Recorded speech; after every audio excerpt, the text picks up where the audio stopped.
Live from Fargo and serving you on TV, online, and on the go. This is Valley News Live at 10. The holidays are upon us and visitors are heading for your front door. But before you open, make sure that you're prepared. Valley News Team's Katie Opperly has some tips on what should be done ahead of time. The holidays are upon us, and your guests might already be on their way. Vacuum the floors, stock the pantry, grab some extra ice.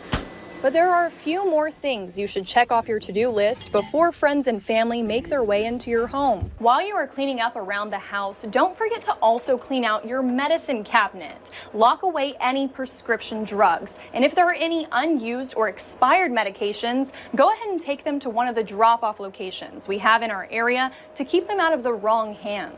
And speaking of keeping things secure, in a world of technology, make sure your TV, tablet, phone, and computer are all guest ready. My recommendation would be to set up your guest Wi-Fi on your router. A lot of routers nowadays have a guest Wi-Fi setting, so they have their whole network that they can connect to that's completely separate to your own network that you use day in and day out. Even if it's your family and friends, you might not want them to have access to certain websites. Godwin says you can control it all from your router settings. So you can say, I don't want it to go to this website, I don't want it to be able to see any of this kind of content, and it'll block them. Godwin's #1 recommendation is to log out of all your personal accounts. And if guests need access to your computer or TV, put them on the guest accounts where you can set up any controls that you want. So this year, as you're enjoying that turkey, you can keep you and your home safe. In Fargo, Katie Opperly, Valley News Live. There are also some apps where you can control your security and technology settings. To learn more about those, visit our website at valleynewslive.com. Fargo investigators are still trying to find out who fired a bullet into a home, injuring a woman in the arm. A grandmother was putting her grandkids to bed last night when the bullet went through the bedroom wall at this Osgood home west of Hornbachers. It struck the woman. While police don't know where it came from, a gun expert told us that the bullet was most likely shot from a .22 rifle, which can travel at least a mile. The homeowners agreed to speak on camera on the condition we didn't identify them. And she was in my older son's room, and all of a sudden we both heard like a really, really loud snap. It kind of sounded like a big rubber band, and all of a sudden she just went, ouch! Luckily, the bullet only grazed the woman's arm. Despite the danger and minor injury, the family says Grandma will still have a story to tell over the holiday. An alleged drunk driver is facing charges after the car he was driving hit a power line and then crashed into a tree. 25-year-old Peyton Lonefight is facing charges of criminal vehicular injury and driving under suspension. Police say Lonefight and his passenger were very intoxicated with blood alcohol concentrations greater than .3.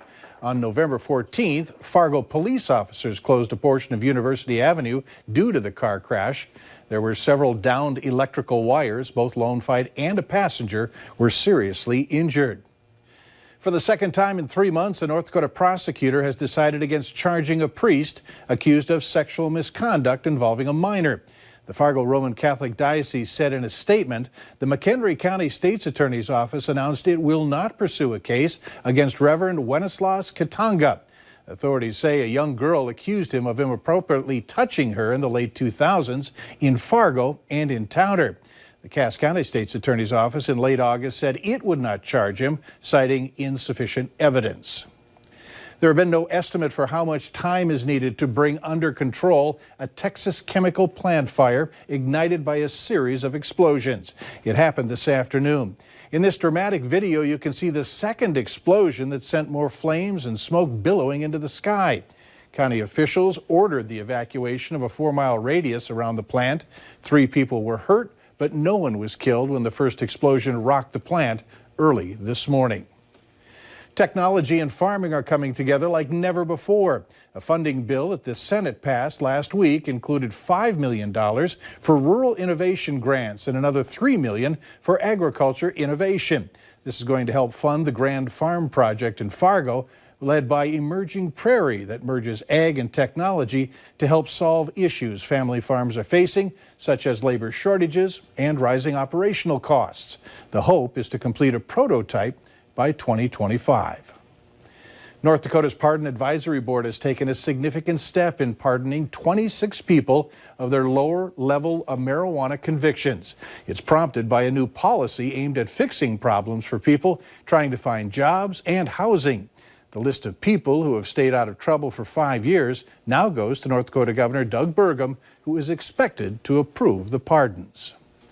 There's a big question heading into tomorrow's 93rd Macy's Thanksgiving Day Parade. It'll be featuring floats, giant inflatables, and marching bands, including over 8,000 volunteers.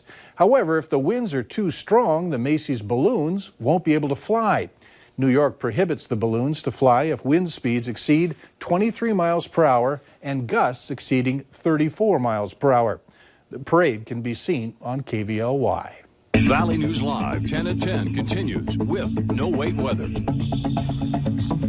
of course, we'll keep our fingers crossed there for the Macy's parade tomorrow. Here, winds not as much of a factor, just a slight breeze on our Dakota Magic Casino Skycam. The flags waving a little bit there at the casino, so a bit of a wind chill out there this evening, but by and large things are quiet for us if you are making your Thanksgiving preparations this evening. Do have some clouds around, and some of those clouds could drop a few flurries here or there this evening, but not expecting anything of consequence from those flurries that they do fall here in our neck of the woods. But we are watching well off toward the west, right here in Nevada, this low pressure system, which the rain from this system actually put out one of those wildfires in California here not too long ago. But this system is going to move across the Rockies and turn into a Colorado low here in Colorado and move into our neck of the woods, and that it caused the issuance of this winter storm watch. This watch goes from Friday through Sunday morning, so looking for anywhere in this yellow box, dangerous travel conditions, slippery roadways, and of course reduced visibilities with that blowing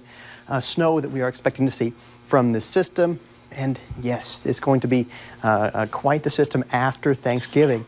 So the good news is our hour by hour for Thanksgiving shows things will be quiet for us. Now, waking up tomorrow morning, teens and 20s, could be some patchy fog in a few spots early on in the day. But then we will warm slowly into those lower 30s by the afternoon. A few clouds, but also a few peaks of sunshine for our Thursday. Clouds will become a bit thicker and move in from the south and west. And as we see toward dinner time, we'll start to see some scattered snow showers moving into our extreme southwestern neighborhoods.